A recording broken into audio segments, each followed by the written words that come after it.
Buenas noches para todos, para todas, un saludo muy especial. Estamos en Hablemos de Ciencia Política. Les agradecemos mucho a todas y a todos por estar aquí. Vamos entonces a esperar un momento que vayan llegando las personas a esta cita con Hablemos de Ciencia Política. Buenas noches, María Fernanda, ¿cómo has estado?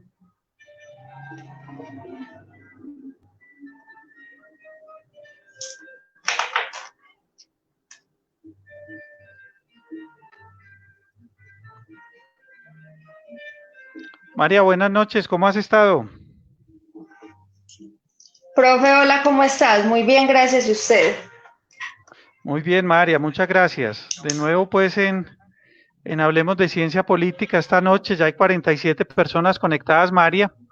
Yo quiero contarle a la audiencia, Hablemos de Ciencia Política, que el fin de semana tuve la posibilidad de coordinar con María Fernanda Pulgarín, que es politóloga, perdón, en formación de la Universidad Pontificia Bolivariana, y ella nos va a estar acompañando en la organización también de Hablemos de Ciencia Política.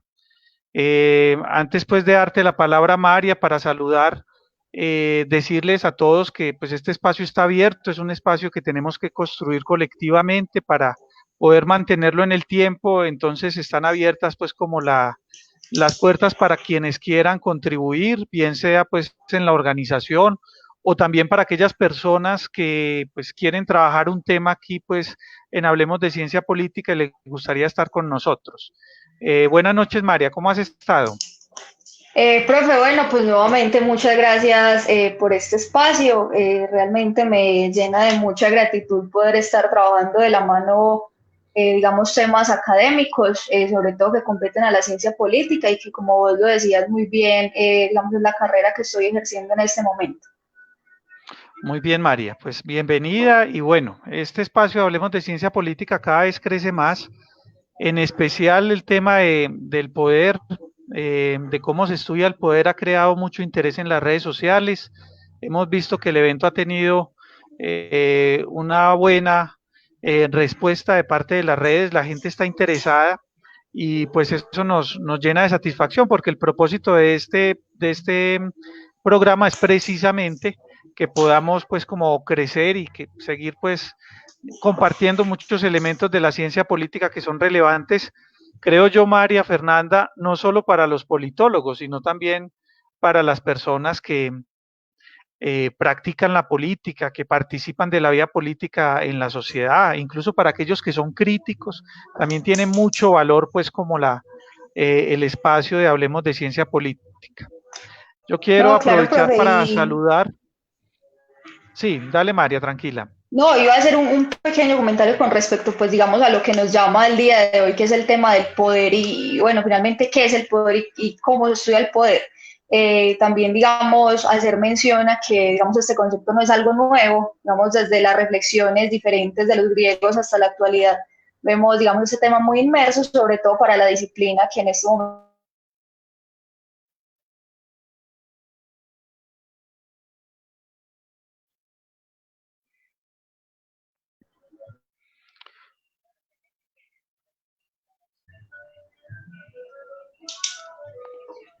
Bueno, de pronto se le suspendió un momento a María la transmisión.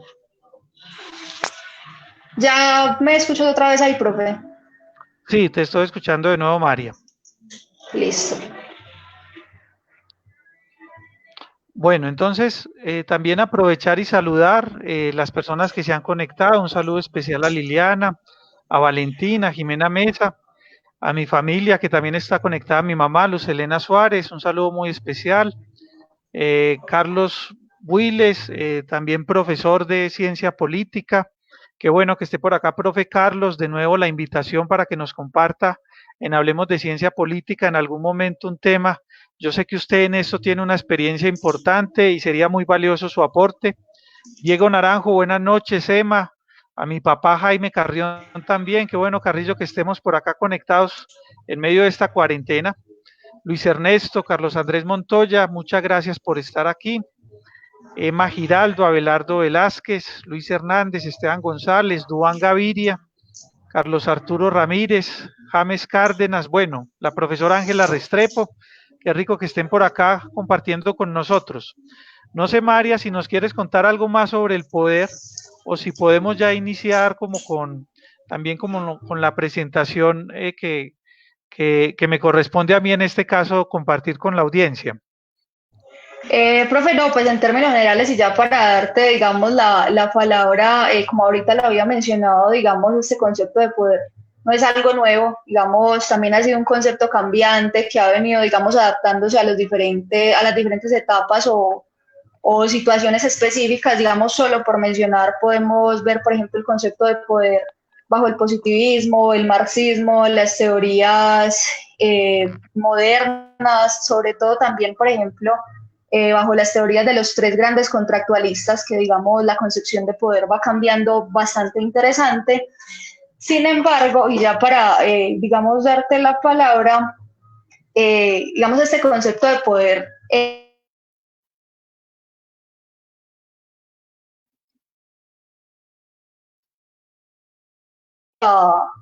digamos, a definirlo, nos quedamos cortos.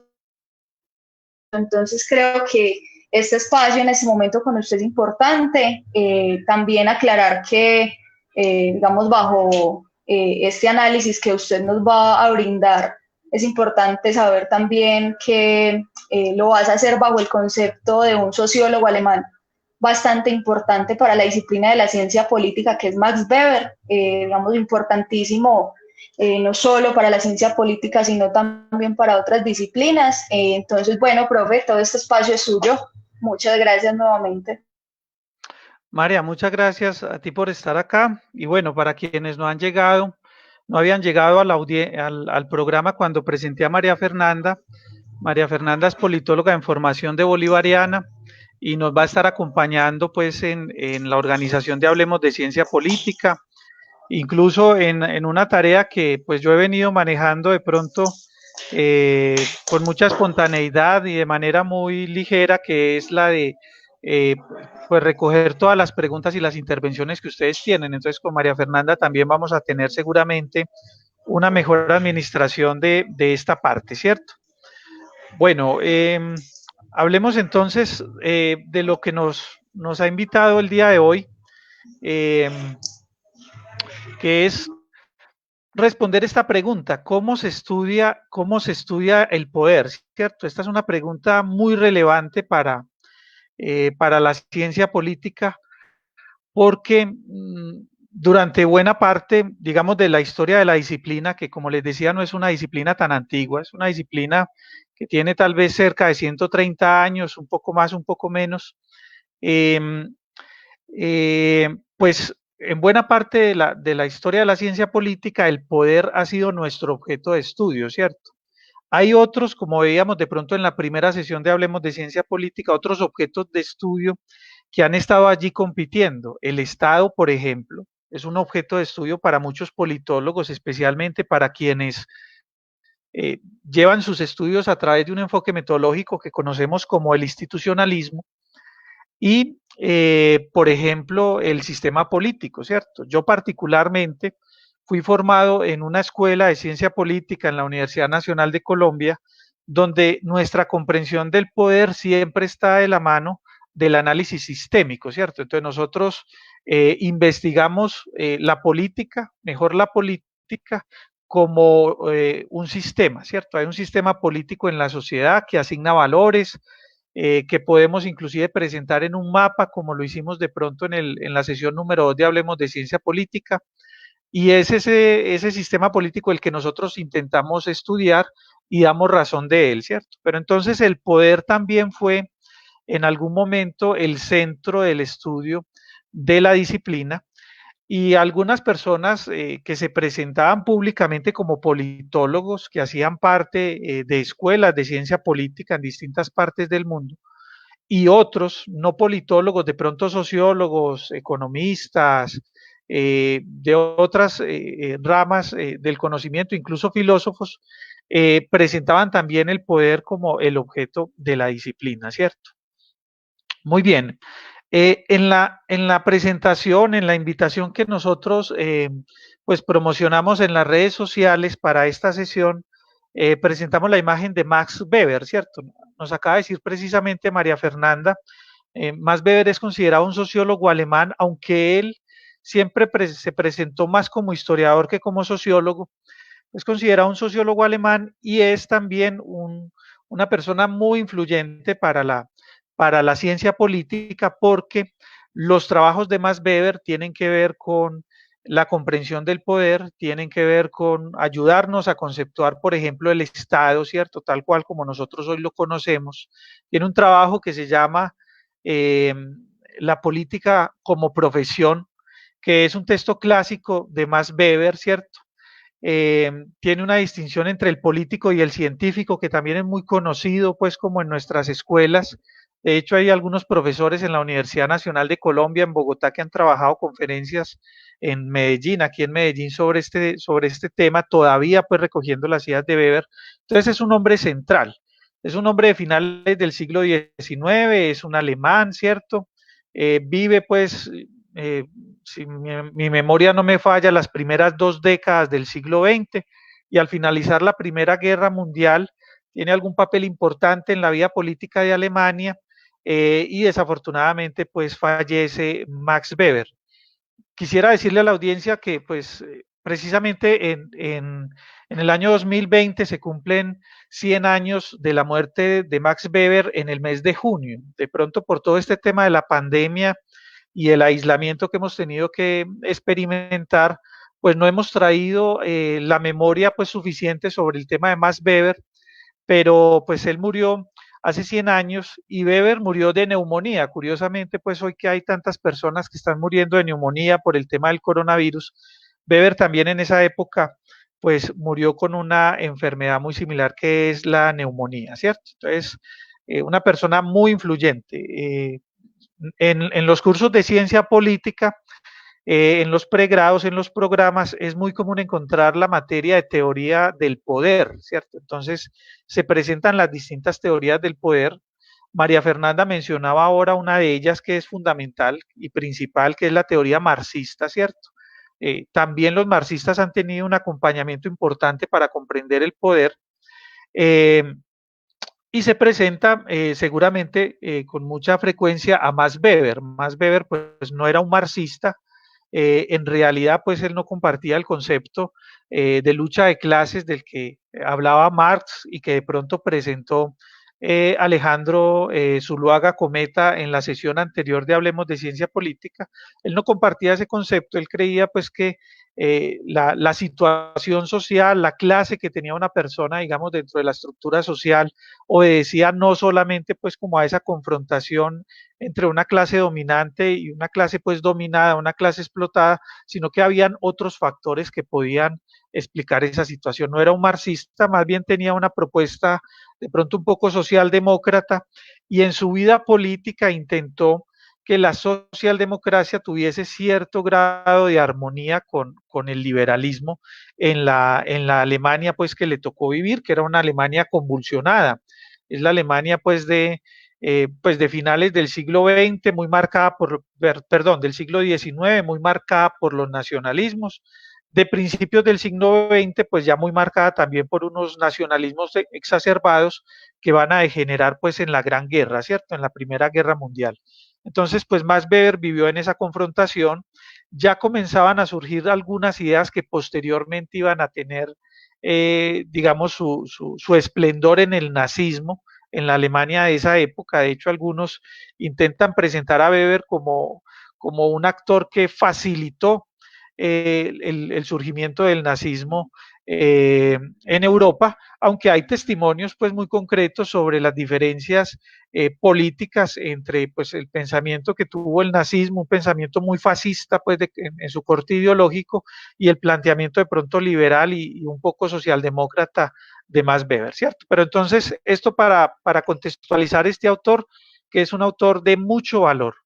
De hecho, tengo que decirlo, aquí seguramente tengo compañeros con los cuales hemos abordado el tema de la sociología jurídica en alguna universidad, de pronto en la Universidad de San Buenaventura, y nosotros claro, en sociología jurídica tenemos que ver a Max Weber, precisamente porque Max Weber, digamos que determina el campo no dogmático del derecho, ¿cierto? El derecho tiene dos campos muy fuertes de trabajo, un campo de la dogmática jurídica y un campo en el que el derecho es concebido un hecho social y pues Max Weber es quien aporta esa mirada de pronto social del derecho, ¿cierto? Entonces allí hay por supuesto una oportunidad muy grande pues de comprender a Weber también para los abogados, ¿cierto? Es digamos, uno de los antecesores de la sociología jurídica, que es finalmente un espacio de análisis muy importante para transformar y para cuestionar el derecho.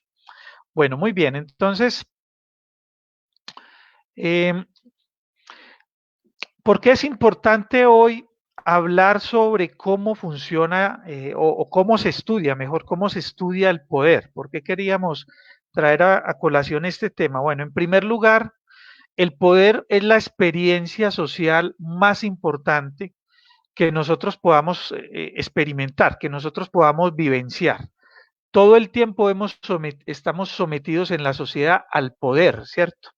Y el fenómeno del poder no solo es social, existe un concepto de poder, por ejemplo, para hablar de los fenómenos naturales, ¿cierto?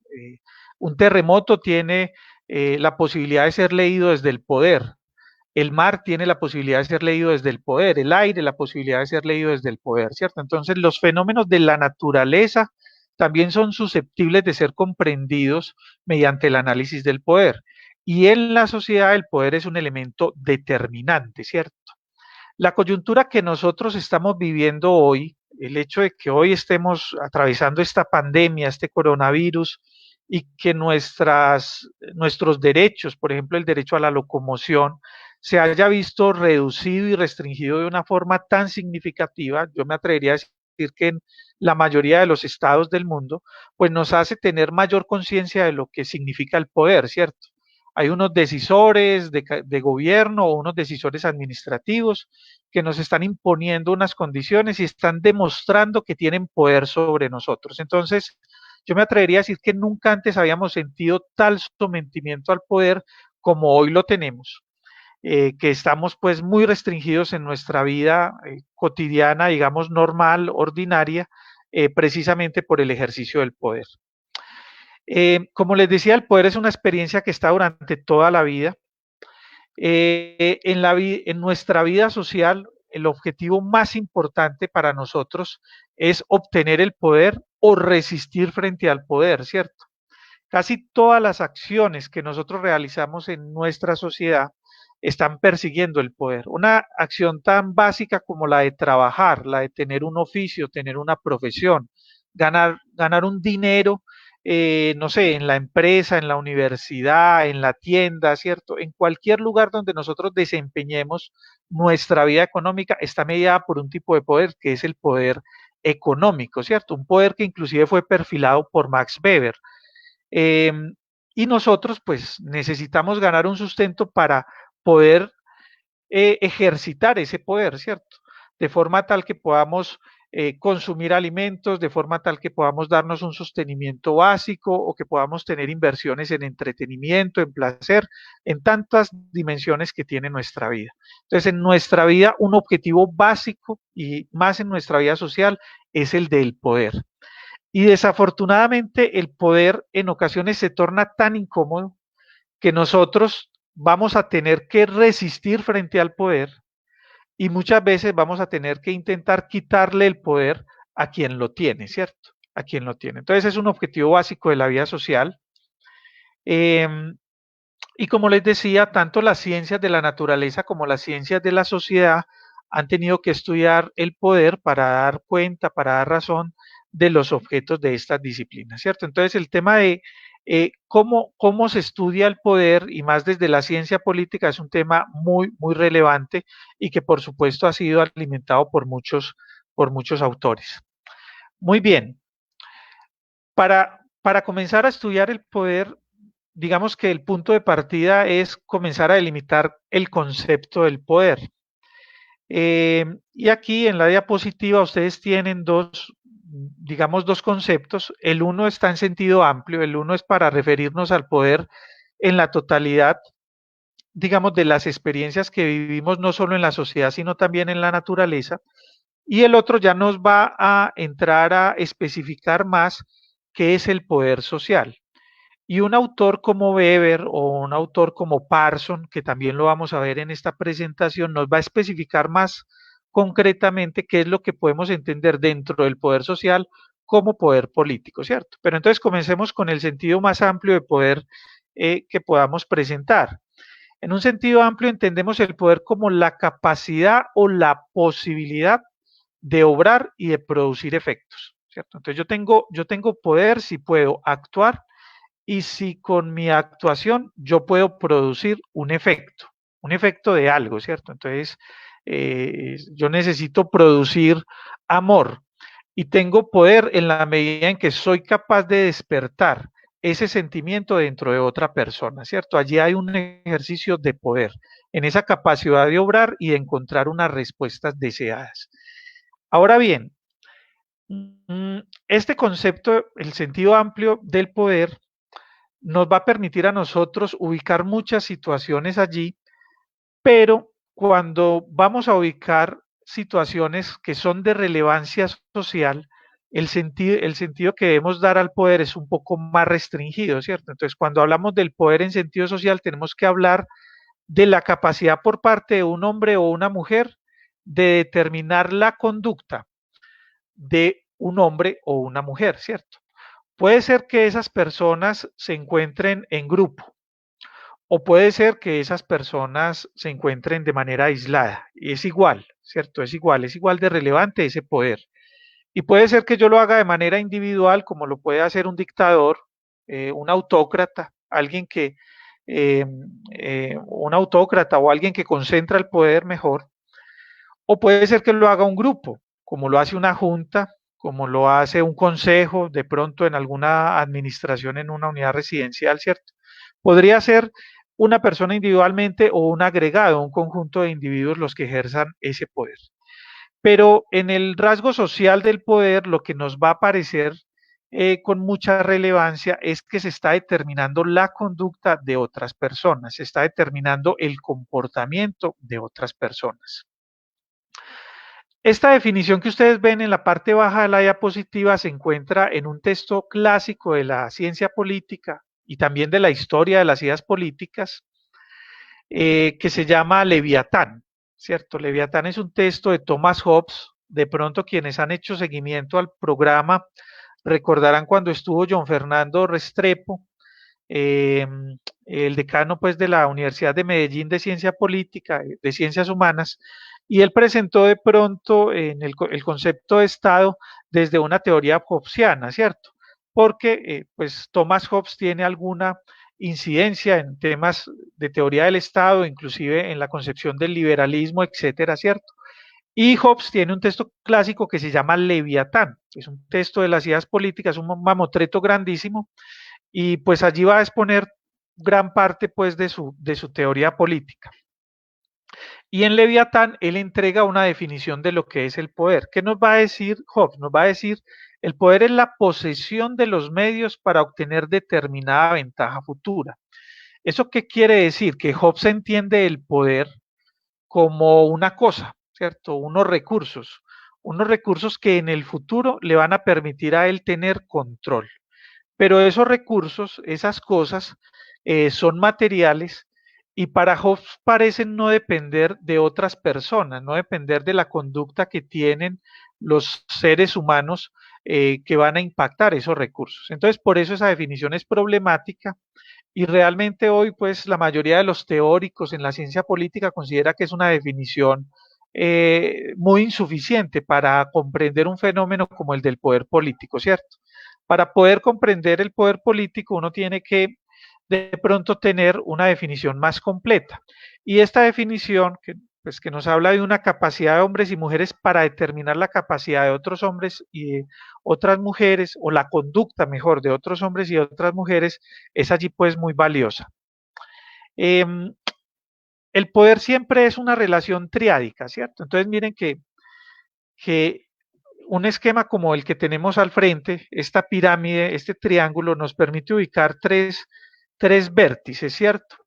Y en esos tres vértices hay tres elementos que son determinantes para definir una situación de poder. Entonces el poder es siempre una relación entre seres humanos, más que una cosa, como lo había presentado Hobbes en esa definición que acabamos de ver. Hay una persona que retiene el poder, y está, digámoslo, en la pantalla, en el lado izquierdo, en el vértice bajo izquierdo, en la base de la pirámide, está la persona que retiene el poder. La incidencia de esa persona es sobre aquella que está sometida, otra persona, ¿cierto? Un ser humano sometido o un pueblo que está sometido. Y ese poder va a estar definido por un tercer elemento que es la esfera donde ese poder se desarrolla. Puede ser que el padre de familia, la madre de familia tenga un ejercicio de poder respecto de sus hijos en unas esferas, en una esfera que va a incluir las situaciones que se desarrollan dentro de la familia.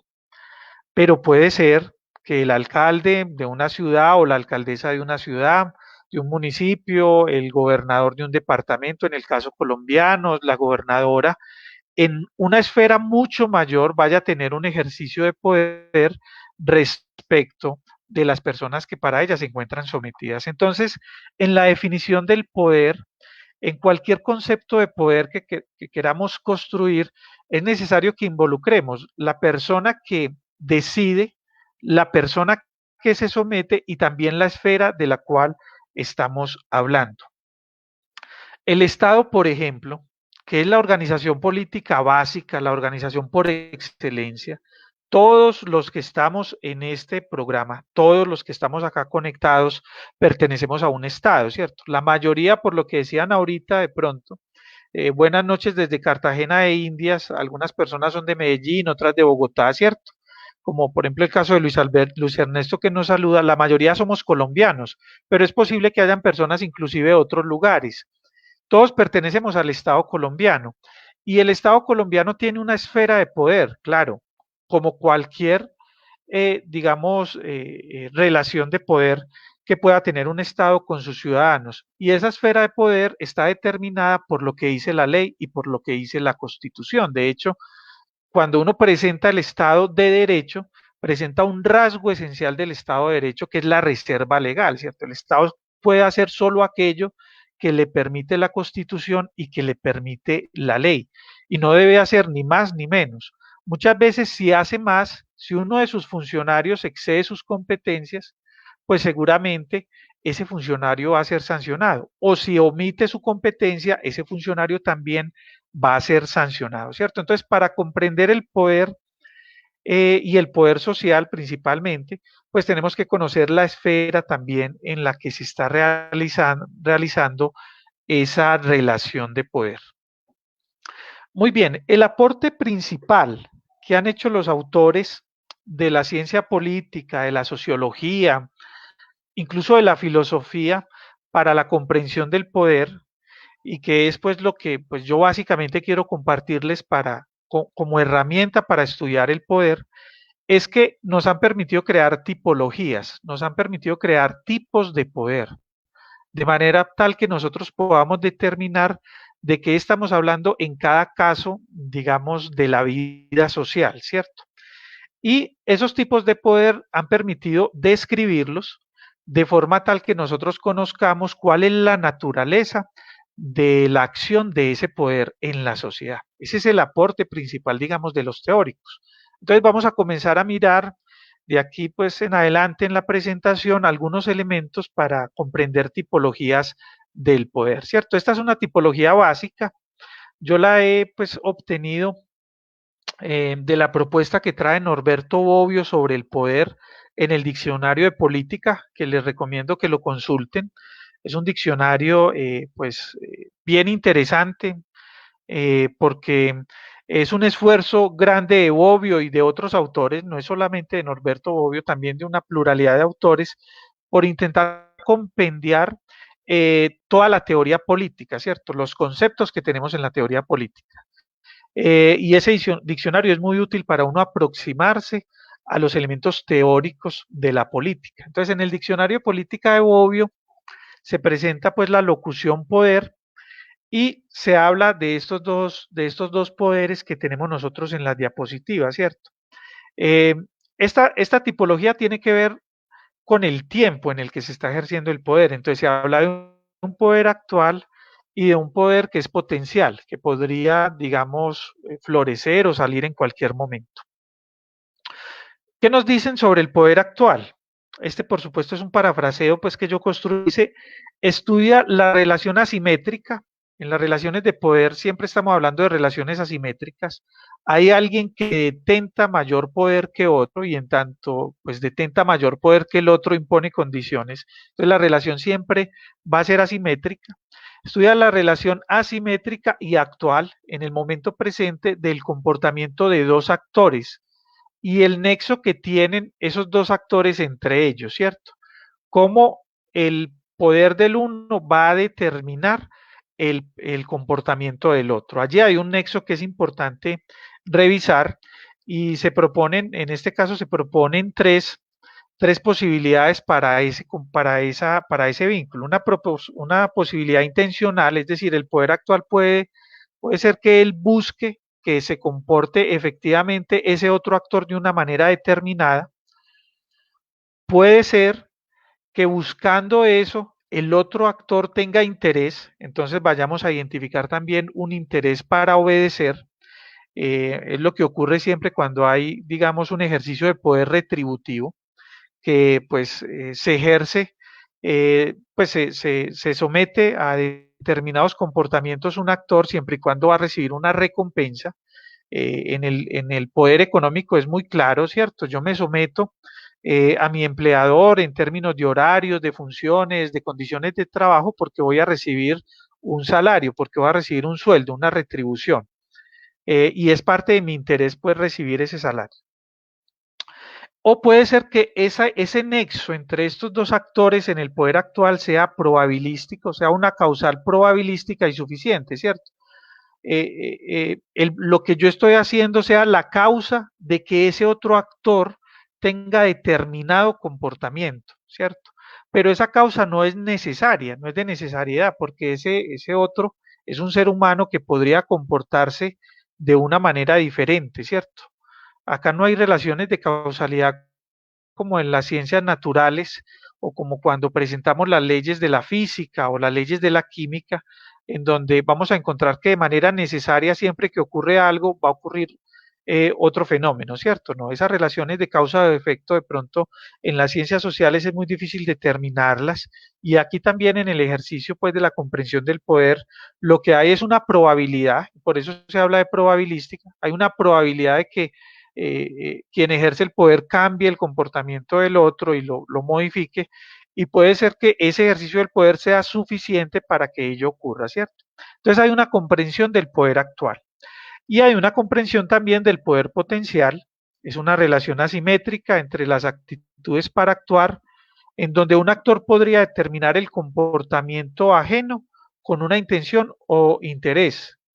Sí, es posible que eh, para colocar un ejemplo sobre el poder potencial, nosotros como ciudadanos estemos hoy cumpliendo los toques de queda, las restricciones de salir a la calle que han impuesto las autoridades administrativas y de gobierno de nuestro país, ¿cierto? Y que no sea necesario mandarnos un policía para la esquina para que las cumplamos, ¿cierto? O cree uno que no es necesario, pero las noticias, pues yo creo que a ustedes les han mostrado que en Colombia parece ser que necesitamos un policía en cada esquina porque tenemos muchos problemas para atender las recomendaciones que se vienen dando en este momento en el país para contener el COVID, ¿cierto? Pero, pero acá hay un poder potencial que tiene la fuerza policial en la medida en que nosotros nos vamos a comportar de acuerdo a unas orientaciones que ellos dan y muchas veces ellos no van a necesitar actuar para que nosotros obedezcamos esas orientaciones, ¿cierto? Entonces, el poder potencial siempre va a denotar lo que allí está mencionado en la diapositiva, que es un poder estabilizado, ¿cierto? Hay un poder estabilizado cuando estamos refiriéndonos al poder potencial. Muy bien. eh, Otro aporte importante que han traído los teóricos para nosotros estudiar el poder es que nos permiten o nos invitan a analizar los condicionantes que tiene el poder. Como dice pues la diapositiva, el poder depende de recursos. Esto se conecta mucho con la definición que ya propusimos de Thomas Hobbes. El poder depende de qué recursos tengo yo a disposición para ser obedecido. El poder depende de qué expectativas hay en quienes van a obedecer y también en quien va a ordenar, quién va a mandar, qué expectativas tiene. Depende también de percepciones.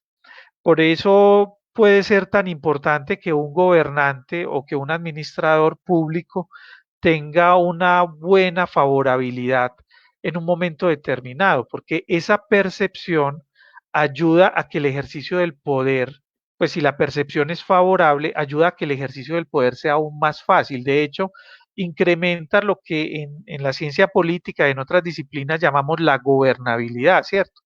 Un gobernante, un alcalde, un administrador que tiene una buena favorabilidad en la opinión pública y así lo demuestran pues las mediciones objetivas, entonces es una persona que tiene mayor gobernabilidad, mayor capacidad en el gobierno de cumplir con los objetivos que se ha trazado ese gobierno. Entonces el poder tiene unos condicionantes. Otro condicionante que está allí mencionado es la reputación. Por supuesto, la reputación que tiene quien ejerce el poder va a permitir que sea más obedecido o menos obedecido. Y esto no tiene que ver, me parece importante mencionarlo, con que exista una reputación buena, ¿cierto? De hecho, voy a colocar un ejemplo doloroso para el caso colombiano, que es el de las FARC. El ejercicio de las FARC en su momento de poder para controlar muchos territorios, pues radicaba en que era una guerrilla cruel, una guerrilla dura, ¿cierto? Y a la cual había que obedecerle. Entonces la reputación no tiene que ser una reputación positiva, una reputación buena, ¿cierto? Entonces me imagino que quienes estuvieron sometidos al poder del mono Jojoy encontraban en la reputación de las FARC y el frente, pues, o del bloque que él controlaba, pues, la necesidad de obedecerle. Muy bien. Y hay un mecanismo que ha traído pues un politólogo que se llama Carl Friedrich, que es el mecanismo de reacciones previstas para comprender los condicionantes del poder. Y es que en el fondo todos los actores que utilizan el poder están intentando predecir cuál va a ser la reacción de ese destinatario del poder, ¿cierto? Entonces, si yo voy a construir una política para restringir la movilidad, la libre circulación en una sociedad, seguramente voy a intentar predecir cómo se van a comportar, no sé, los habitantes de esta comuna respecto de otra comuna, cómo se van a comportar el personal médico, cómo se va a comportar los universitarios, los estudiantes, y ese mecanismo se llama el mecanismo de reacciones previstas, ¿cierto? El poder lo utiliza precisamente para encontrar mayor eficacia y para evitar pues respuestas negativas de parte de quienes están condicionados por el poder. Profe, Sí, María. me dicen por el chat que al parecer se cayó la señal. No sé si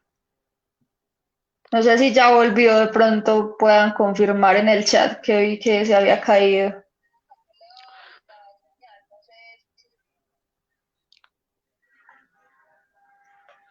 Bueno, en este momento veo que hay gente que me Sí, dice que ya me ya dicen que volvió, ya ¿cierto? Que volvió. ya volvió la señal. Hoy ha estado el internet, discúlpenos, ha estado como con muchas dificultades el internet. Eh, no sé pues si sea un problema local o sea un problema general, pero hemos tenido pues como muchas dificultades hoy en internet.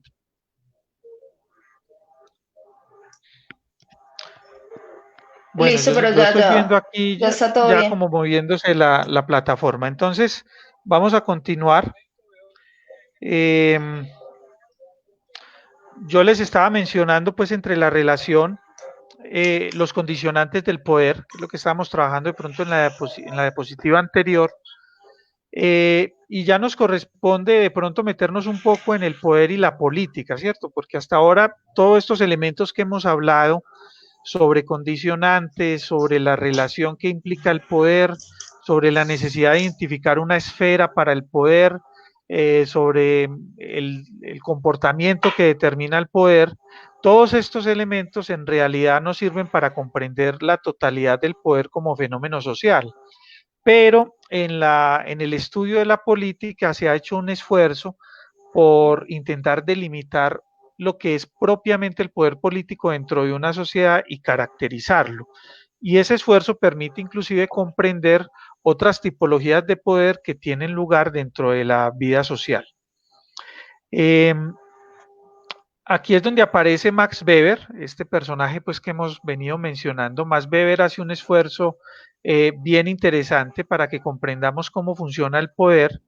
Él se pregunta por cuál es la fundamentación que tiene el poder y cómo se expresa ese poder, ¿cierto? Cómo se expresa en realidad ese poder.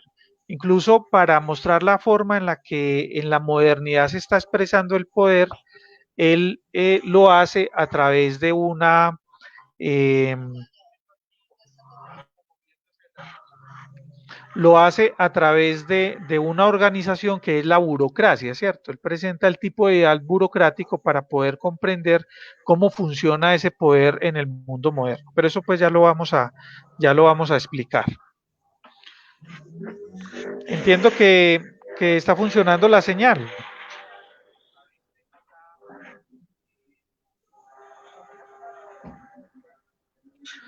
¿Está funcionando la señal? Les Sí, ya al agradezco. parecer ya está todo.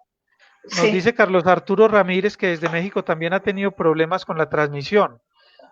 Aprovecho para decirle a Carlos, Carlos, yo recibí su correo y estoy atento de contestarle. Entiendo que usted también ha tenido en su interés como profesor trabajar el tema del poder y nos gustaría mucho, Carlos, en algún momento que usted nos comparta también sus apreciaciones sobre este tema en Hablemos de Ciencia Política.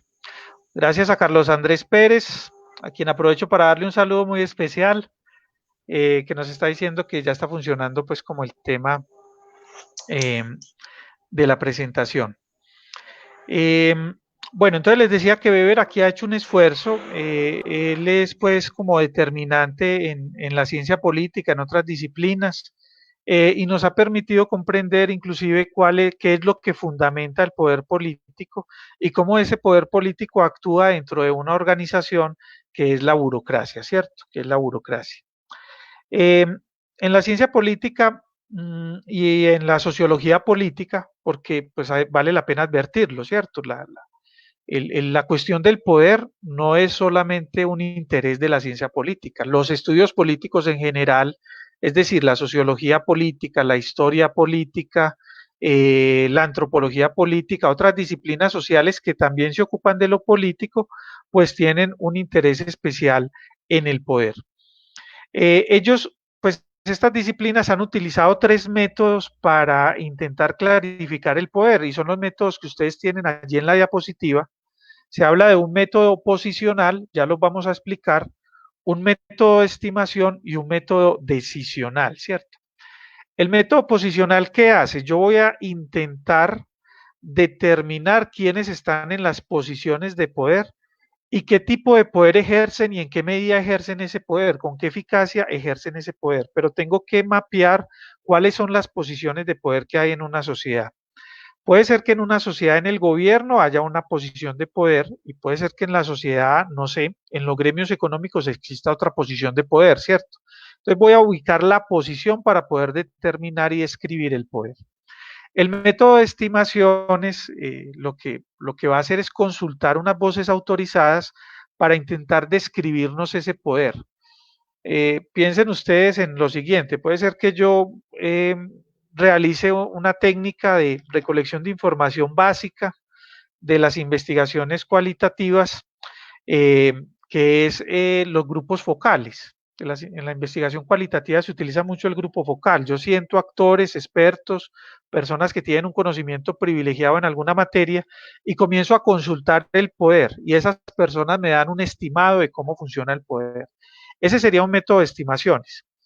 Y el método decisional es cuando yo voy a mirar, voy a observar, voy a intentar estudiar las decisiones que han tomado los actores, los impactos que han tenido esas decisiones y cómo esas decisiones sí efectivamente han creado transformaciones, ¿cierto? Entonces allí hay un ejercicio diferente de mirar el poder en varios de esos métodos. Seguramente pues en el futuro esperamos contar en Hablemos de Ciencia Política con personas que también nos ofrezcan incluso sus trabajos de grado que podrían estar relacionados con estos tres métodos en distintas pues comprensiones del ejercicio del poder político. Tengan en cuenta que estos métodos nos sirven para comprender ese poder político que se da al interior del Estado, pero también para comprender el poder político que no está al interior del Estado, pero que es poder y que está por fuera del Estado. Por ejemplo, el que se da al interior de la sociedad civil organizada, ¿cierto? Allí también hay un ejercicio de poder al interior de un sindicato, de una ONG, de un partido, de una universidad. Allí hay ejercicios de poder.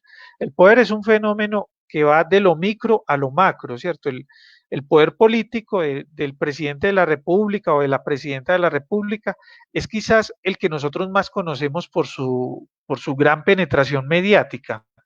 Pero finalmente al interior de una junta de acción comunal, por ejemplo, o de un comité cívico, lo que hay es un ejercicio donde se está realizando el poder político y los métodos que ha propuesto la ciencia política, el método posicional, el método de estimaciones y el método decisional, pues son métodos que nos permiten a nosotros comprender el poder en esas esferas. Max Weber, dentro de los desarrollos que hace del poder, pues hay un desarrollo que es fundamental y que pues todos de pronto en algún momento conocemos, que es que identifica cuáles son las fuentes de legitimidad del poder. Y en tanto pues se identifican estas fuentes, es posible hablar de unos tipos de poder político, ¿cierto? Ya vamos a mencionarlo.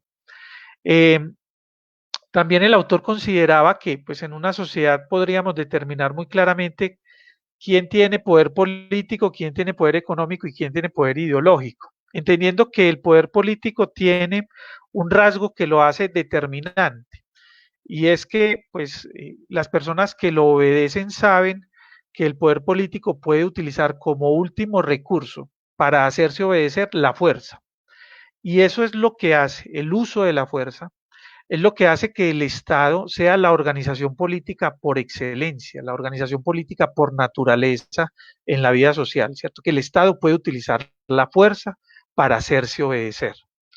De hecho, Max Weber otorga una definición de Estado que yo me atrevería a decir que es la definición clásica de Estado. Pues por supuesto hay quienes pueden ser más competentes que yo en esta materia, que se hayan dado teoría del Estado, pero cuando Max Weber habla de una comunidad política organizada en un territorio y que reclama con éxito para sí el monopolio de la violencia y está definiendo pues de esa manera el Estado, está precisamente diciendo que pues, esa comunidad por excelencia podría utilizar la violencia para imponer sus decisiones dentro de ese territorio y dentro de ese componente humano, dentro de esa comunidad, dentro de esa población, ¿cierto?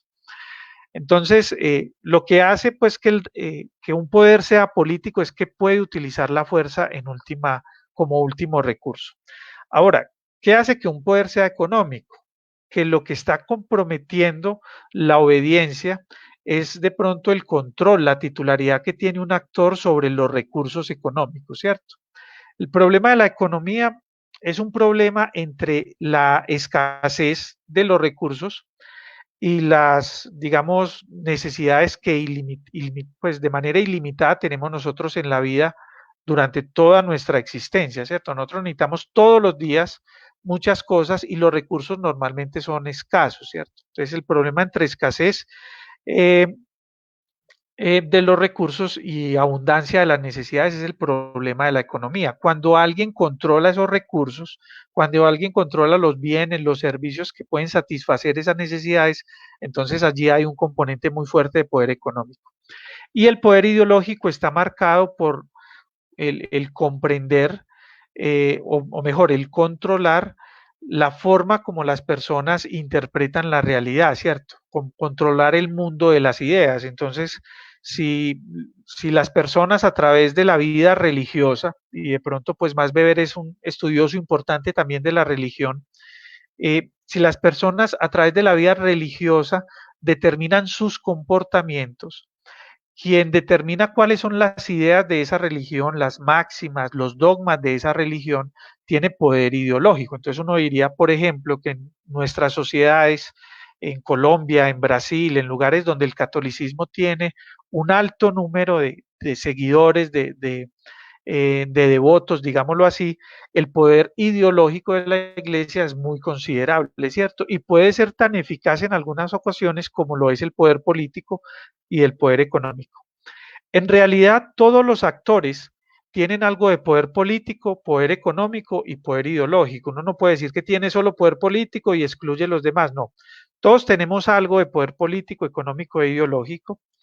Y estas expresiones del poder, pues no las podemos desagregar solo porque Weber nos las está presentando en tres tipos, ¿cierto?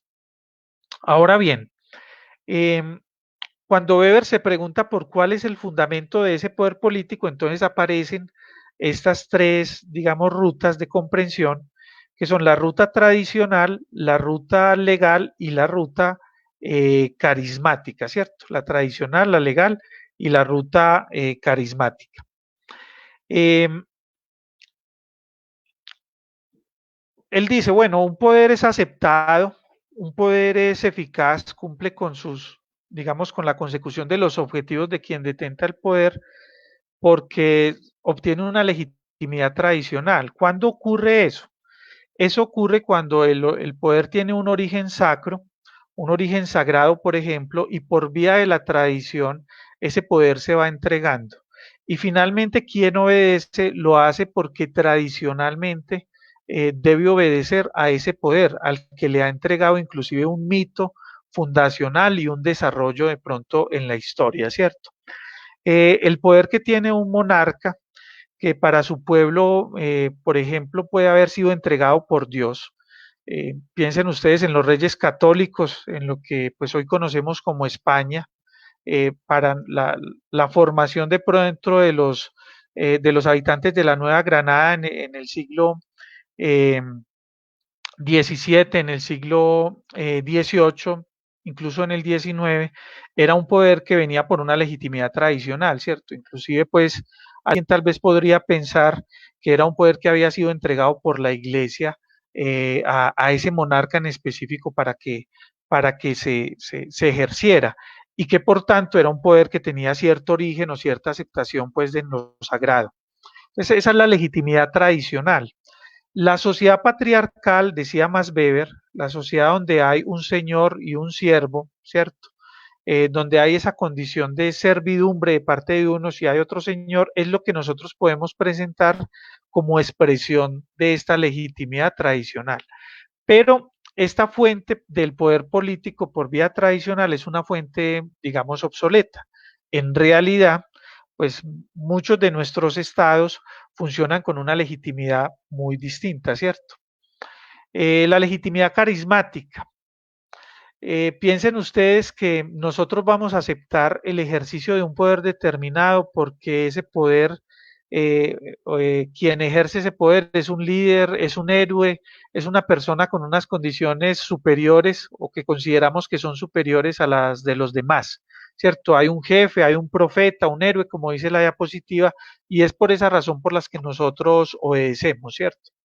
En la antigüedad es posible que unos personajes que son considerados héroes y grandes conquistadores como Alejandro Magno determinaran un ejercicio de poder político con una legitimidad carismática, ¿cierto? Porque Alejandro era un hombre joven, que superaba a sus generales, que era capaz de ir hasta el fin del mundo, que era valiente, que era un gran guerrero, etcétera. Un hombre con visión de crear ciudades en muchas partes de su mundo. Entonces, eso le daba a él una legitimidad carismática.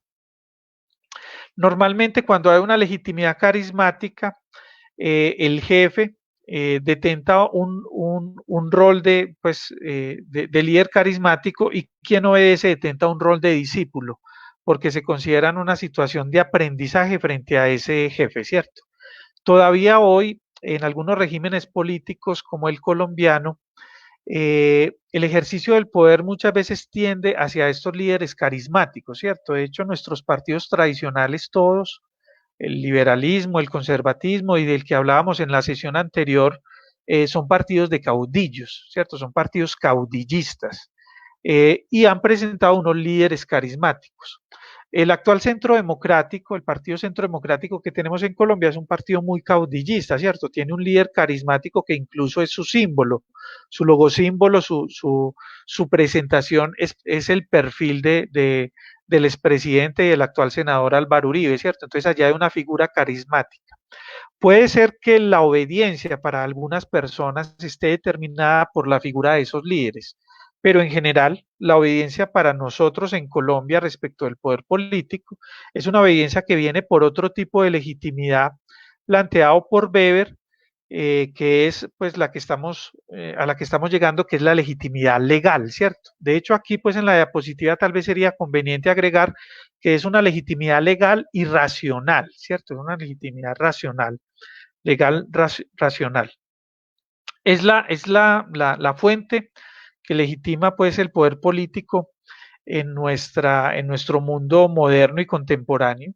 En realidad nosotros vivimos en unos estados que han sido construidos alrededor de una constitución o alrededor de una ley general, de una ley principal, una ley inicial, ¿cierto? Y el poder se ejerce teniendo en cuenta los mandatos de esa ley. Y la ley determina cómo el gobernante actúa y determina cómo los gobernados actuamos, ¿cierto? Entonces yo soy ciudadano de un estado, pero el presidente de ese estado también está determinado por la ley y por la constitución, ¿cierto?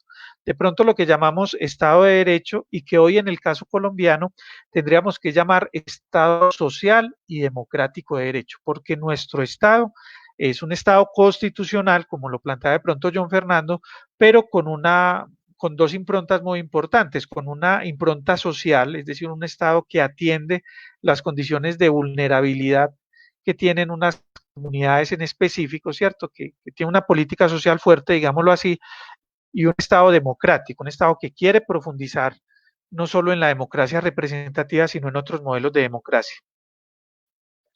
Eh, Aquí es donde decía de pronto más Weber que el poder va a entrar a funcionar, el poder con legitimidad legal va a entrar a funcionar en lo que se llama la burocracia. La burocracia de pronto uno la ve, muchas veces también la ven los administradores, porque eh, usualmente quienes estudian administración estudian teorías de la organización y un autor pues importante, un autor clave en este asunto es Max Weber.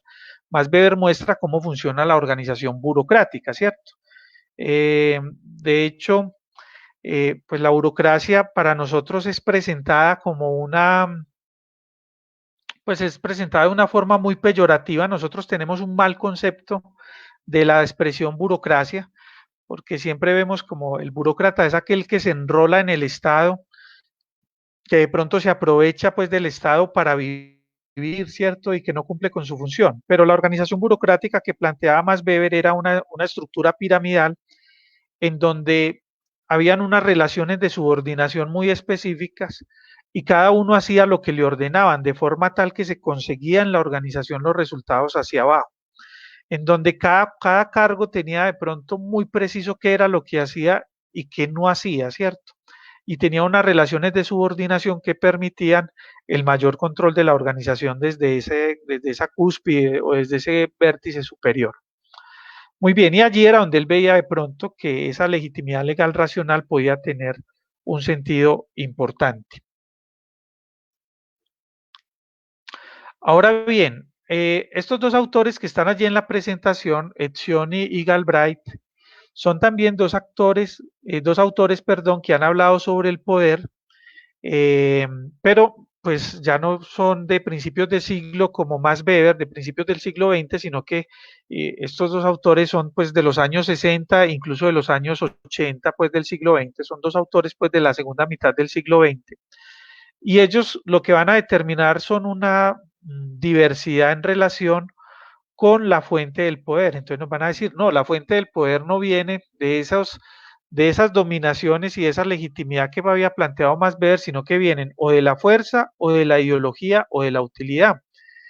Y depende de si vienen de la fuerza, de la ideología o de la utilidad, vamos a tener tres tipos de poderes. Un poder coercitivo si lo que se utiliza es la fuerza, si se amenaza con el uso de la fuerza para quitar la vida o lesionar cualquier derecho, el poder es coercitivo, ¿cierto? No es necesario utilizarla, simplemente con la amenaza. Un poder persuasivo, si yo soy capaz de imponer en la sociedad una ideología que permita crear una identidad entre las preferencias que hay en esa sociedad con las necesidades que hay en esa sociedad, ¿cierto? Entonces, yo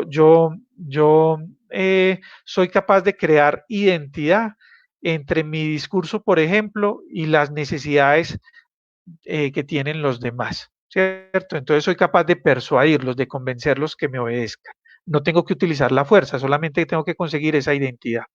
Y el poder retributivo, que pues parece más pensado como en una relación económica porque habla sobre el intercambio y es donde la gente obedece porque encuentra que es útil obedecerme, ¿cierto? Entonces, incluso piénsenlo en la figura del policía. El policía que está frente a una multitud de personas y da una orden y hay gente que conscientemente dice, sí, lo mejor que yo puedo hacer es irme porque yo voy a ganar más en bienestar, en protección si me voy, ¿cierto? Porque encuentro una utilidad en mi ausencia de estar en esta situación y de pronto obedece que el policía le esté diciendo que se retire, ¿cierto? Allí hay un poder retributivo. Pero igual tal vez el ejemplo más representativo para este poder retributivo sea el del poder económico, ¿cierto? Cuando yo pues logro que mis trabajadores hagan una serie de cosas que no harían si no van a recibir un salario o un sueldo como contraprestación. Muy bien, otro autor bien interesante para comprender el poder, eh, así como Etzion y así como Weber, ¿cierto? Es Parson. Parson es un autor que ve el poder dentro del sistema político y de pronto para los politólogos y las politólogas que están en formación aquí en la sala, están participando como de Hablemos de Ciencia Política hoy, lo van a encontrar más familiar, ¿cierto? Entonces la propuesta de Parson es, él va a decir, el poder político es una capacidad generalizada de asegurar el cumplimiento de las obligaciones vinculadoras de un sistema de organización colectiva, ¿cierto? Entonces lo que dice es que el sistema es el que ejerce el poder político y lo ejerce como capacidad para que todos los que están en el sistema cumplan con unas obligaciones que tiene ese sistema. Esa es la primera parte de la definición. Después, ¿qué dice él? Esas obligaciones están legitimadas por su coesencialidad con los fines colectivos, es decir, esas obligaciones hacen par con la esencia de los fines que tiene el colectivo, son coesenciales, ¿cierto? Y por lo tanto pueden ser impuestas con sanciones negativas. Como son esenciales a los fines colectivos, quien no cumpla con esas obligaciones va a recibir una sanción negativa, sea cual sea el agente social que las aplique. Cuando yo tengo poder dentro del sistema es porque las personas se vinculan con esas obligaciones, las cumplen pensando con ello están cumpliendo sus fines como colectivo, pero también pensando en que si no lo hacen van a sufrir unas situaciones negativas, ¿cierto? Entonces, él va a presentar el poder político dentro del escenario de un sistema. Recuerden que nosotros en Hablemos de Ciencia Política anteriormente, hablamos de un autor que se llama David Easton, que presentó un sistema político y ese mismo sistema político sería el que está hablando acá Parson, ¿cierto? Entender la vida política como un sistema con sus inputs, sus productos, sus procesamientos, sus entornos, ¿cierto? Y entonces ver que allí lo que se mueve dentro de ese sistema es poder político. De hecho, pues eh, eh, se suele presentar que la plata que funciona en el sistema económico, las monedas, ¿cierto? Que funcionan en el sistema económico, que es el medio, lo que circula en el sistema económico, es la mejor comparación cuando hablamos del sistema político, porque el poder político es lo que se mueve dentro del sistema político. Muy bien, ya para dar también como la palabra a las personas que hoy nos están acompañando, hacer unas consideraciones finales. Bueno, la primera consideración es que el poder es ante todo un recurso necesario para hacer posible el ejercicio de la política. Es decir, si queremos comprender la política, no podemos sacar el poder del análisis, ¿cierto? Solo podemos comprender la política si logramos aproximarnos un poco al poder. Más aún, si por esta entendemos el gobierno de las actividades que se llevan a cabo en una sociedad. Si yo creo que la política es cómo se gobierna una sociedad por dentro, en el fondo lo que ocurre todo el tiempo en la sociedad es que hay un litigio, una disputa por controlar el poder político, ¿cierto? Y por esa razón necesito estudiarlo para poder comprender la política. El poder es una capacidad que nos permite obtener la obediencia de otros, y eso quiere decir que el poder es un medio, pero es bueno tener en cuenta que no solo el poder es entendido como medio, sino también como fin. Cuando una persona, por razones de conciencia, por razones inclusive de ejercicios racionales, logra concluir, logra determinar que ese ejercicio del poder es negativo, entonces el poder se vuelve un fin, porque se quiere controlar ese poder para cambiar el orden de las cosas. Y eso es lo que ocurre cuando hablamos de una desobediencia civil o cuando hablamos, por ejemplo, de una resistencia civil o cuando hablamos inclusive de un ejercicio de resistencia armada, como son las revoluciones que han protagonizado los grupos guerrilleros en muchas partes del mundo, pero especialmente en América Latina y especialmente en nuestro país, ¿cierto? Que el poder político se ha convertido en un fin, se quiere llegar al ejercicio del poder político para crear unos cambios en el régimen político porque se tiene la idea de que ese régimen político como está funcionando, esa constitución tal cual como está elaborada, no es una constitución que satisfaga plenamente las necesidades de la sociedad colombiana, ¿cierto? Entonces allí el poder se convierte también en un fin y esa mirada pues hay que tenerla. Yo quería compartir hoy, de pronto acá está un texto que me parece que es de recomendada lectura para todos los que ven este programa, que se llama Las 48 leyes del poder de Robert Greene, ¿cierto? Las 48 leyes del poder de Robert Greene. Es un texto muy interesante porque determina cómo se debe perseguir el poder y qué tipo de comportamientos debe tener aquella persona que quiere perseguir el poder. En la literatura han salido muchas expresiones de este tipo, ¿cierto? De hecho, María Fernanda, que está aquí, me prestó alguna vez un libro que se llama El político de Azorín y que incluso pues lo podría colgar en la página porque se puede conseguir, que es un libro también de fórmulas para mantener el poder político y mantener la influencia en la vida social. El propio el príncipe es finalmente un compendio de situaciones históricas donde se presentan sugerencias de cómo debería actuar el príncipe para mantener el control del poder, ¿cierto? Entonces, en la literatura hay muchas expresiones de desarrollos en donde vamos a encontrar nosotros fórmulas para poder conseguir el poder. Y eso tiene mucho que ver con entender que el poder es un fin que tenemos que alcanzar, ¿cierto? Como algo que tenemos que controlar por muchas razones. La más importante de ellas porque se tiene conciencia de que las cosas deberían funcionar de otra manera. Bueno, esta era pues como la presentación que yo tenía para ustedes. Me parece que es el momento entonces de dar la palabra. Recuerden que si alguno de ustedes quisiera participar acá directamente en el estudio, podemos enviar el enlace para que ustedes se conecten. No sé si de pronto si alguien quisiera participar en el estudio, vamos a colocar acá Profe, el WhatsApp. antes de dar paso a la ronda de preguntas, decir pues que igual como es habitual, voy a tratar de buscar por lo menos dos libros, el que nos mostraste y el de Azorín, para montarlos y que sea pues igual de fácil acceso para los que están siguiendo el programa en este momento. Y pues digamos ya podemos, si quieres, dar como paso a la ronda de preguntas y me voy a tomar el atrevimiento de empezar con una, porque pues digamos, eh, no sé usted qué piense, qué diferencia de facto puede haber entre poder y autoridad, que digamos a veces tiende a confundirse un poco estos dos conceptos. Ujú.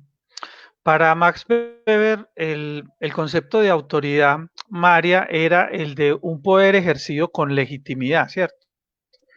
Entonces, un poder que estuviese por fuera de esas condiciones de legitimidad que nosotros vimos no sería autoridad. Piensen, por ejemplo, que nosotros reconocemos en la figura de un alcalde, de un gobernador, de un policía, de un secretario de salud, incluso de un profesor, muchas veces cuando ocupa un cargo de directivo docente, nosotros lo reconocemos como una autoridad, porque ese poder que él está ejerciendo tiene una legitimidad, que en este caso es la legitimidad legal racional, ¿cierto? Es la constitución y la ley la que le está dando esa legitimidad. Entonces, es autoridad. Pero diría, por ejemplo, que el grupo guerrillero que caza a dos campesinos los está cazando con autoridad y en realidad, pues más ver diría, allí no hay propiamente una autoridad. Allí lo que hay es un ejercicio del poder fundado en la fuerza, ¿cierto? Que sería un ejercicio ilegítimo. Una cosa es que se ejerza la fuerza por parte del Estado y la violencia por parte del Estado, que es una violencia legitimada, a que se ejerza por parte de una persona que no es el Estado, a quien no se le ha dado esa legitimidad, ¿cierto? Entonces, por vía tradicional alguien podría ejercer el poder y por vía del líder carismático alguien podría ejercer el poder y serían autoridades. Pero por fuera de esos fundamentos de legitimidad, los ejercicios de poder no serían autoridades, ¿cierto? Entonces allí es donde está de pronto esa distinción, María, que es bien interesante, es bien interesante. De hecho, el concepto de Max Weber sobre el Estado, entender que el Estado es una comunidad que se encuentra sentada en un territorio, que tiene unas autoridades, que tiene el monopolio de pronto del uso de la violencia en ese territorio, es el concepto que le sirve a muchos estudiosos en Colombia para decir que en Colombia el Estado es fallido en algunos lugares, porque realmente el Estado no tiene el monopolio de la violencia en todo el territorio. Y hay lugares donde los grupos armados organizados o los grupos guerrilleros, ¿cierto? O las estructuras pues armadas que tenemos en el país son los que realmente tienen el control de esa violencia, ¿cierto? Entonces, algunos han hablado desde una teoría del Estado fallido, precisamente por eso, o algunos otros han hablado de paraestados, para decir que así como hay un Estado colombiano, hay otros estados paralelos en donde el monopolio de la violencia lo tienen otros actores. Listo, profe. Sí, claro, es importantísimo hacer la distinción entre, pues, digamos, legitimidad y legalidad. Exactamente, sí. Ahora, en el caso de Weber, todo poder que sea legal racional es legítimo, ¿cierto? Todo poder que sea legal racional es legítimo. En el caso de Weber no cabe un poder con esa naturaleza que no sea legítimo.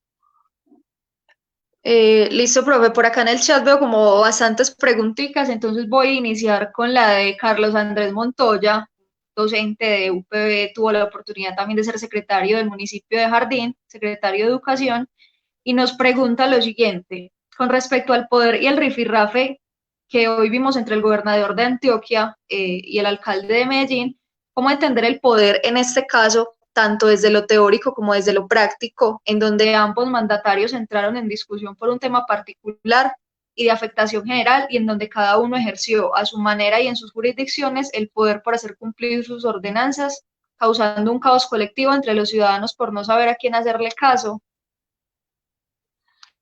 Bueno, un saludo muy especial para Carlos María. Yo también pues conozco a Carlos hace muchos años, de hecho fuimos compañeros en el colegio de estudio y después Carlos también ha mostrado mucho interés por comprender los temas políticos. Ha venido en varias ocasiones, hablemos de ciencia política. Me gustaría mucho también que Carlos en algún momento nos compartiera como invitado acá en el programa, pues como eh, sus elaboraciones sobre estos temas.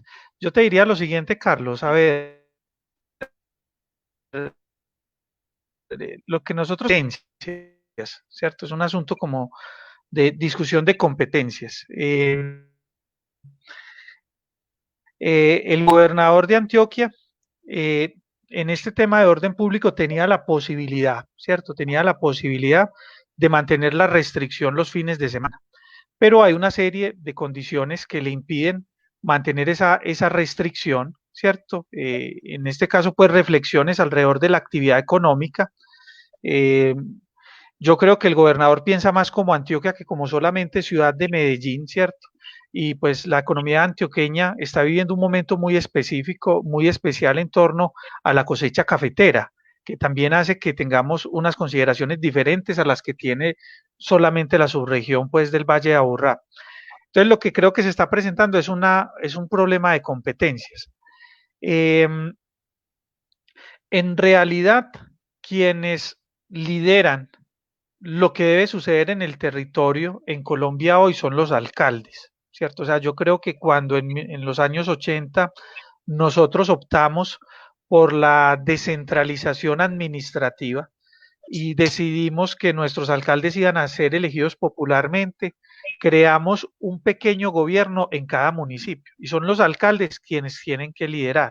Entonces, yo veo la medida de esta manera. Entiendo que el gobernador dice, yo no me voy a comprometer con suspender todo el departamento durante estos fines de semana. Y el alcalde de Medellín lo que dice es, yo voy a tomar la decisión de suspender en el caso de Medellín y espero que en el área metropolitana los demás alcaldes suspendan pues como suspendan como la vía económica, pues digámoslo así, durante estos tiempos para el cuidado total. Pero pues allí lo que hay son competencias. Si el gobernador pues no está promoviendo la suspensión general, pues los alcaldes tendrán que tomar decisiones de qué van a hacer en su municipio, ¿cierto? Ahora, sí es cierto que se ha formado determinado caos porque las medidas se vienen manejando con cierto protagonismo. Entonces, cuando de pronto el alcalde de Medellín tuitea que dado que el otro no quiere hacer, yo sí voy a hacer, pues eso genera protagonismo y genera pues como digamos distancia entre esos dos actores en una situación en la que es perfectamente normal que hay unas competencias que puede recoger el alcalde si el gobernador pues no lo ha planteado. Desde el punto de vista teórico, Carlos, ¿qué estamos mirando? Una legitimidad legal racional, ¿cierto? Es un poder político que actúa con fundamento en la ley, con fundamento en la Constitución.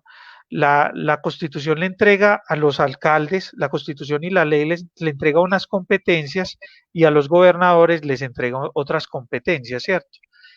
Hoy en Colombia es más importante un alcalde que un gobernador en la vida de su municipio y en determinar qué va a pasar en su municipio. Y claro, pues el jefe supremo de la autoridad administrativa y del ejecutivo es el presidente de la República y el presidente de la República también podrá entrar pues como a terciar, ¿cierto?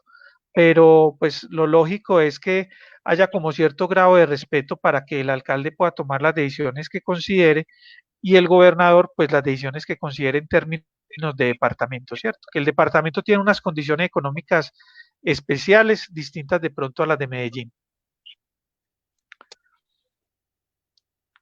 Listo, profe. Por acá Duan Gaviria nos pregunta algo sobre un tema bastante importante que creo que se puede hacer una sesión sobre Michel Foucault y el biopoder. Duan Gaviria nos pregunta, en estos momentos de pandemia, ¿cuál es el papel que juega el biopoder en las decisiones de los gobernantes?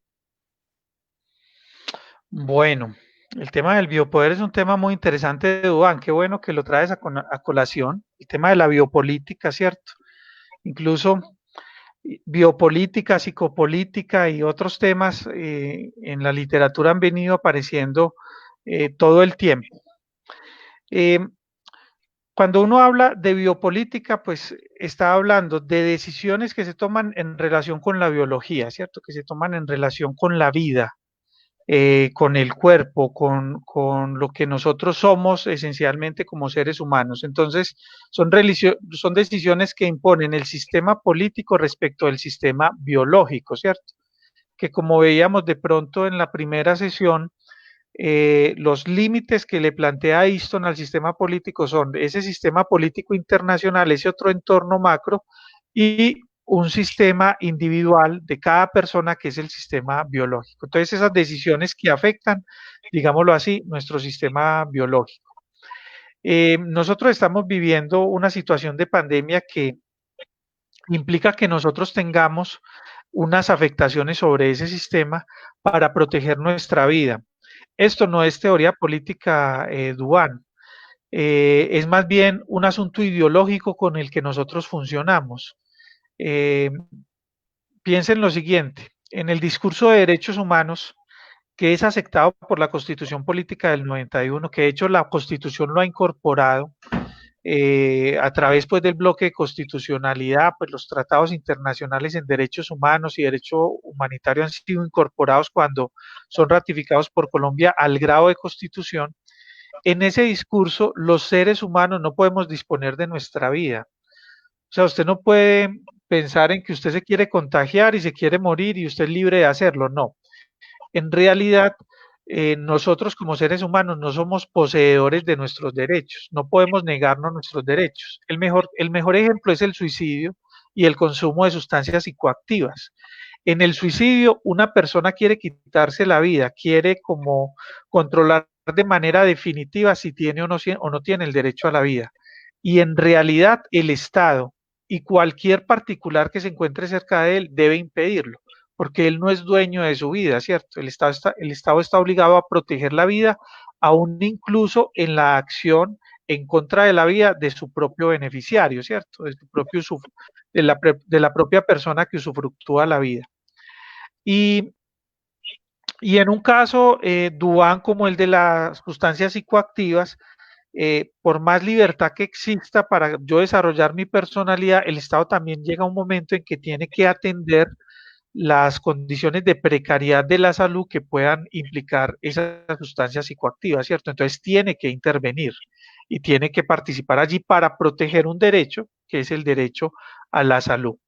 Entonces allí pues hay unos elementos bien interesantes. Yo me atrevería a decir que por los desarrollos de la genética, por los desarrollos de la biología, nosotros vamos a encontrar cada vez más la biopolítica como un elemento de intervención en donde pues no creíamos que la política iba a tener un desarrollo y hacia allí pues la política va a, a, a tener un desarrollo. María, no sé si de pronto has visto algunas preguntas más o si nos disponemos también nosotros a saludar a algunos compañeros. Yo pues lo que veo es que se cayó la transmisión en algún momento y ya volvieron, pues yo les agradezco mucho a quienes volvieron porque nos siguen acompañando a pesar de las dificultades pues que tienen estos sistemas. Saludar pues muy especialmente a Caro Montoya, a Luis Ernesto Ramírez, ¿cierto? A Juan Sebastián, a Carlos Alberto Tautiva. Muchos de ellos pues no los conozco, de pronto no los recuerdo, pero me alegra mucho que estén aquí. Me parece pues muy valiosa su compañía. A la profesora Ángela Restrepo Jaramillo, qué bueno, profe, que estés por estos lados. Usted también nos tiene mucho por aportar. Yo espero que la profe Ángela en algún momento nos hable sobre educación y política, María. Ella en ese campo seguramente nos puede hacer aportes interesantes. ¿Qué más político que la educación? Ahorita cuando hablábamos como de la esfera, de las esferas del poder, uno de los ejemplos clásicos que uno encuentra en todos los libros es la situación del profesor con el estudiante, ¿cierto? En la esfera educativa. Luis Alberto Giraldo, Lucho Giraldo, politólogo. Lucho, muchas gracias por estar aquí. A Caterine Ibáñez también. Caterine Tovar también, muchas gracias por el acompañamiento. Daniel Montoya. No sé si de pronto hay alguna otra pregunta. ¿Hay alguna inquietud de pronto sobre las diapositivas? Les voy a proponer lo siguiente, y es que coloquemos estas diapositivas en la página. Normalmente no hemos puesto las diapositivas en la página, no se lo hemos sugerido a los expositores que han utilizado diapositivas, pero dado que se pueden presentar estas circunstancias y que a veces la misma diapositiva puede ser un material bibliográfico interesante, para futuras consultas, pues les propongo hacerlo de ahora en adelante para que podamos también dejar claridad, pues como al respecto. No sé qué pensabas de pronto comentar, María. Pues por acá sí veo varias preguntitas, pero pues también digamos podemos hacer lo siguiente por tema de facilidad, porque pues digamos ya van a ser las 10 de la noche y también pues como para dejar descansar un poquito a los que nos están siguiendo y es que, digamos, puedan poner sus preguntas en la página de Hablemos de Ciencia Política y ya de pronto hacer un trámite más directo, porque sí veo varias preguntas. Entonces, no sé vos qué pensés, profe, para Sí, igual claro, finalmente responderles todas. claro, yo trataría como de bajar en las preguntas y hacer algunos comentarios muy rápidos para dejarlos descansar y nosotros también descansar, María. Pero esa puede ser una metodología que sigamos implementando. De hecho, hay muchas preguntas por responder en los otros programas y hay una idea que tenemos con algunos compañeros de hacer unos videos cortos que hablen sobre temas muy puntuales. Entonces podría ser que utilizáramos las preguntas para también darle vía a estos videos que nos permiten a nosotros pues como abordar estos temas puntuales. Entonces sí es una buena idea y vamos a tratar de contestar estas, pero lo dejamos en el futuro pues como alternativa. Eh, Aquí Sergio, un saludo muy especial y gracias hermano por su permanencia con Hablemos de Ciencia Política. Nos planteas varias ideas, sociedad cargada del positivismo, Chulhan, análisis del poder desde una teoría lacaniana, Zizek, cómo puede entrar en juego en la dialéctica del discurso moderno del poder. Claramente hoy el verbo rector está cambiando drásticamente. Bueno, allí hay una pregunta más bien compleja. Eh, digamos, comprender la dialéctica es comprender de pronto cómo evoluciona la sociedad entre contrarios, ¿cierto? Entonces tendría uno que determinar que hoy el discurso del poder pueda funcionar entre contrarios.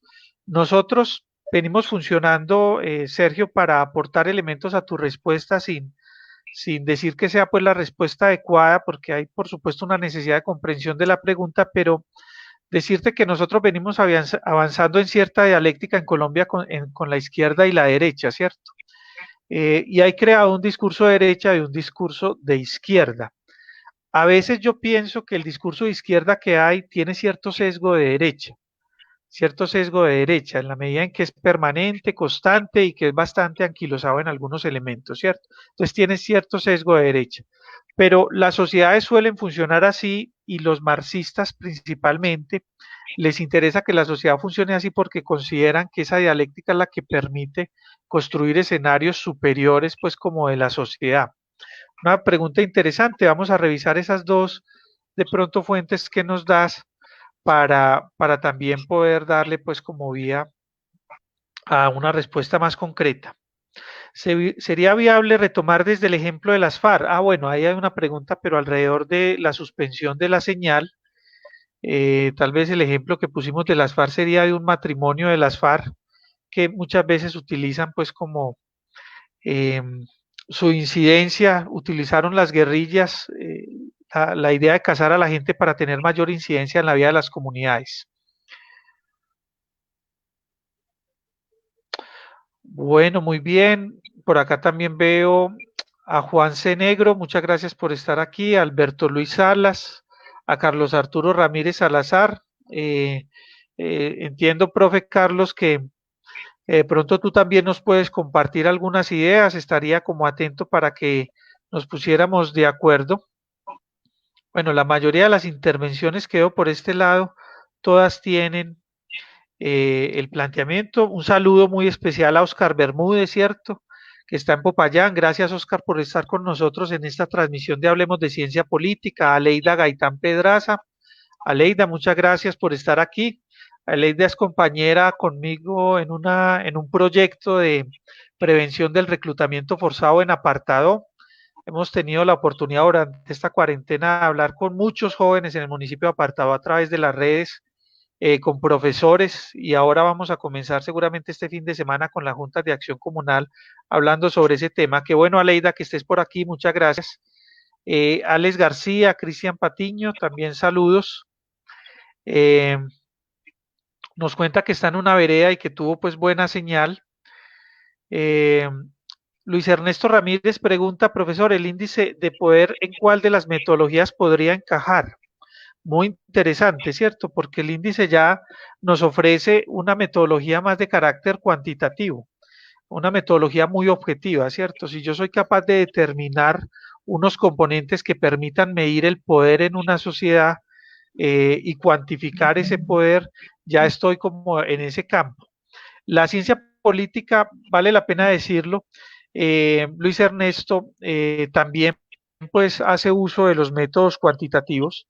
De pronto, esos métodos que yo mencioné han sido más eh, frecuentes pues como en ciertos estudios cualitativos, pero habría que buscar de pronto que el índice de poder encajar allí. Me parece que puede ser un ejercicio complementario, ¿cierto? Y me parece que cuando uno utiliza un método posicional, de pronto el índice de poder le permite a usted establecer unas condiciones de gradualidad entre unos actores y otros, ¿cierto? Entonces lo veo pues como más encajado allí. Si de pronto has trabajado, Luis Ernesto, el tema del índice de poder y lo quieres compartir, me parecería importante que lo hicieras, pues porque nos permitiría ampliar el, el campo de análisis. El que estaba Daniel Montoya, ahora que lo preguntas allí en la diapositiva, es claro, Barack Obama es un líder carismático, ¿cierto? Es un hombre carismático con una serie de actitudes, de comportamientos que lo hacen diferente, el caminar por la calle, el saludar a todo mundo de la mano, el tener una buena relación con su esposa, el ser un hombre de pronto más comprensivo, más dispuesto al diálogo con los electores, ¿cierto? Más que al discurso, etcétera. Eso lo hace un líder carismático. Sin embargo, pues el ejercicio de poder político que Obama lideró en los Estados Unidos estaría en el marco de la legitimidad por vía de lo legal racional. Profe, qué pena todo interrumpir un momentico. Creo que hay una pregunta como que varias personas por interno me han hecho y es dentro de la descripción que vos tenés en tu nombre, ¿por qué politicólogo y no politólogo? Bueno, esa es una pregunta muy interesante. Realmente en el español no existe la expresión politólogo, pero pues uno ve en los diplomas, de hecho mi diploma de la Universidad Nacional se habla de politólogo. No existe politólogo porque recuerden ustedes que cuando hablamos de politólogo es porque creemos que estamos juntando dos palabras, ¿cierto? Poli, polito, polito y tólogo. Estamos juntando la palabra polito y la palabra logo, ¿cierto? Para hablar del estudioso de lo polito.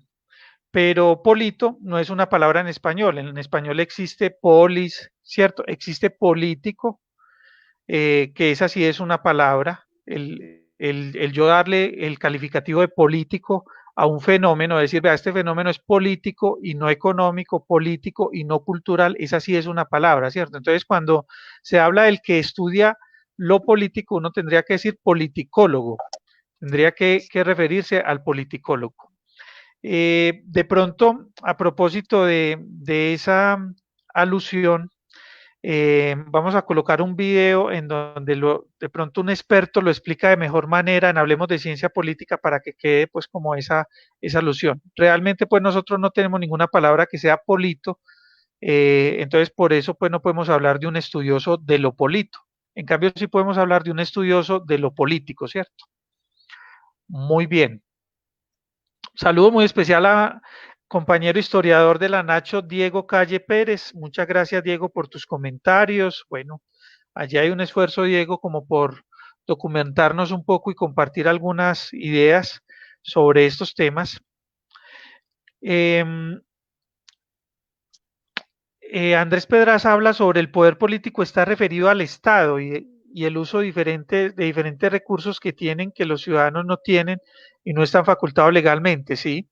El Estado tiene unos recursos que pues le han sido encargados a él. De hecho, lo que nosotros hacemos en la democracia representativa es delegarle el control a unos administradores y a unos representantes de un poder político del cual nosotros somos titular, pero que ellos deberían ejercerlo.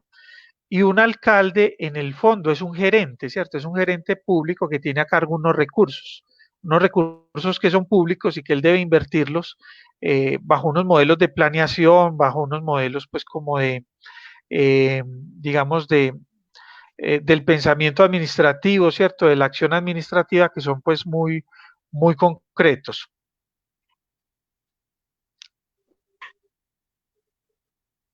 Bueno, acá hay una pregunta interesante o una participación interesante de Mauricio Ciro Marín sobre la burocracia.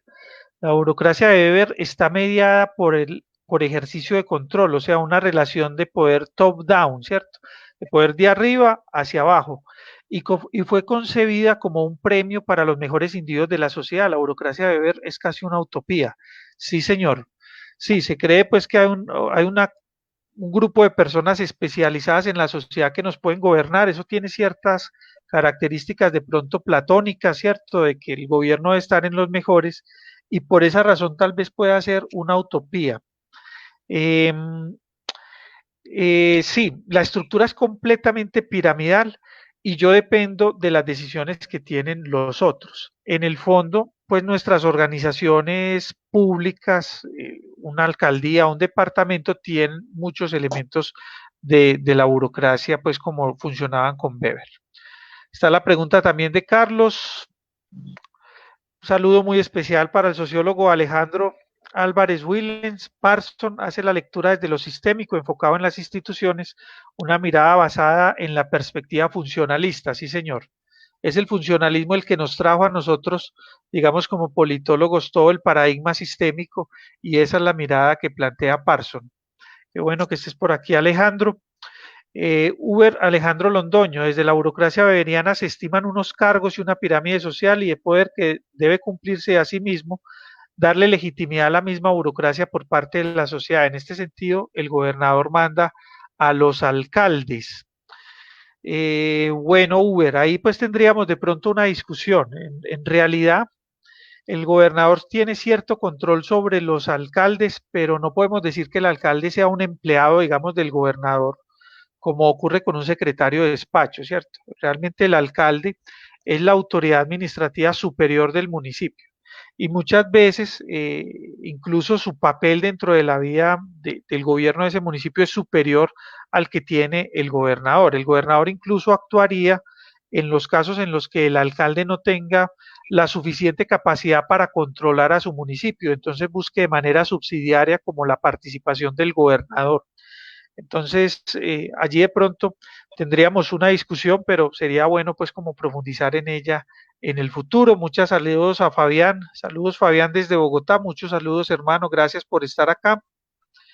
Eh, de pronto hay otra participación interesante de Uber. Además, Weber determina que no podemos hablar de poder sin el concepto de dominación. Acá los conceptos tienen diferencias, pero van de la mano, conceptos sociológicos fundamentalmente, sí señor. Es la sociología de donde traemos de pronto estos conceptos. Muy bien. Bueno, Carlos Tamayo, muchas gracias por tu saludo, Carlos. A William Almonacid, vamos a escuchar esta de William. ¿Se podría abordar un poco el tema de las acciones positivas usadas por las estructuras de poder? Bueno, muy bien. Es un tema que podemos abordar. Yo pues eh, no sé si se refieres como a al mecanismo de reacciones previstas. Si de pronto hay en acciones positivas concretamente, ¿qué elemento teórico puede hacer como para traerlo a colación? Bueno, María, no sé si tienes alguna otra pregunta, alguna otra inquietud. Yo Profe, no, les, creo que ya igual el espacio queda abierto por si, digamos, alguna duda no se respondió, damos la posibilidad de ponerla en la página y pues digamos tratar de responderla. Y no, pues digamos también extender la invitación a que sigan conectados en la página, que pues digamos cada miércoles a las 8:15 vamos a tener académicos muy buenos hablando de temas de interés general bajo la disciplina de la ciencia política. Entonces, bueno, profe, muchas gracias también a usted por ser tan concreto y tan profesor plastilina, como le digo yo, profesor de Plastilina. cariño. María, muchas gracias a usted por la compañía, por la paciencia, a todos también por la paciencia, pues como en estas horas que hemos trabajado. Decirles que, bueno, Hablemos de Ciencia Política ha crecido mucho, la página ha crecido, tiene un buen número de me gustas, un buen número de seguidores. Abrimos también una cuenta en Twitter que les recomendamos para que la sigan, una cuenta en Instagram y un canal en YouTube. Incluso con María Fernanda hemos estado pensando que pues podamos también crear algunos contenidos escritos. Entonces exploraremos pues la idea de tener una página de Hablemos de Ciencia Política donde podamos alojar esos contenidos escritos. Pues bueno, la invitación es para que todos contribuyamos en la medida de nuestras posibilidades, con nuestros conocimientos, con los conocimientos que tengamos, los traigamos, hablemos de ciencia política, el espacio está abierto, la página tiene la posibilidad de enviar mensajes directos al WhatsApp, yo trato de contestarlos pues con alguna celeridad, la página también tiene la posibilidad de enviar mensajes al correo electrónico, entonces, la invitación está abierta para que todos participemos en este espacio. Les agradecemos a todos por su atención, por estar aquí. Gracias por venir. Recuerden pues siempre compartir, siempre volver a visitar la página, porque la idea es que vamos colocando allí en la página algunos recursos que nos permitan complementar mucha de la información que estamos como ofreciendo en este campo. Bueno, les agradecemos mucho y que la pasen muy bien. Hasta luego. Gracias, profe.